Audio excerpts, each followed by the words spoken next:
So you say you're tired of the same old every New Year's?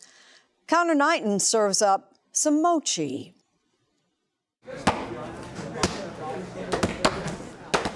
With mallets and machines. These volunteers in Northern California are pounding grains of rice into a new form in preparation for the new year. One more!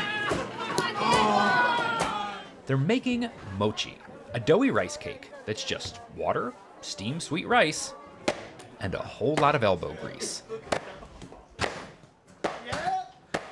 This event is called mochitsuki, mochi and tsuki. That means making mochi or pounding mochi.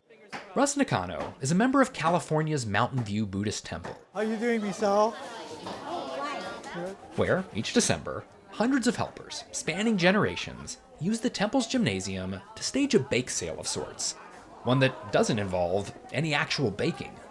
So even though we're in a place of worship, this is not a religious tradition necessarily. No, not at all. It's just a kind of a Japanese tradition. Yeah. While mochi is eaten year-round in Japan, and increasingly here in the US, where mochi-wrapped ice cream can be found in grocery store freezers, it takes on special significance on New Year's Day. If you're going to go home to see your family, New Year's is the time to do it. It's the most important holiday in Japan, and eating mochi is a really important part of the most important family-oriented day. Emily Anderson is the curator of the Japanese American National Museum in Los Angeles. When Japanese laborers arrived in the US in the 1800s, they brought their foods and their traditions with them. Do you think the large-scale mochi-making gatherings are more common now outside of Japan than they are in Japan? Really? Yeah, absolutely. It's certainly easier to just buy mochi in Japan, but it's more than that. In the US, a mochitsuki, like this one in Oakland, California, that feels good to me. You want to try it? is a way for a community to come together.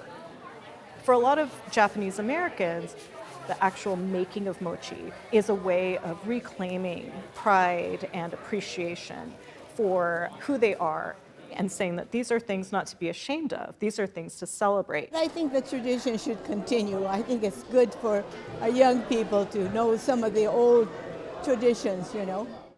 During World War II, when more than 120,000 people of Japanese descent were forcibly removed from their homes and incarcerated in camps, there was still mochi for the new year.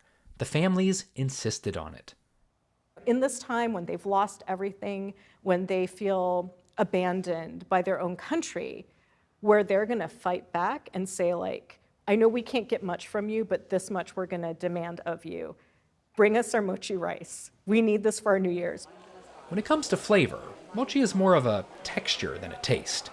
Mochi itself is very bland. You got to have something with it. On New Year's Day, mochi is often eaten in a savory soup called ozoni. It can be stuffed with sweet red bean paste or toasted and adorned with toppings. What do you recommend? I recommend this one. It's soy sauce and sugar mixed together. It's my favorite. Oh, wow. It's common to stack mochi as an offering before consuming it, in hopes for health and prosperity in the year ahead.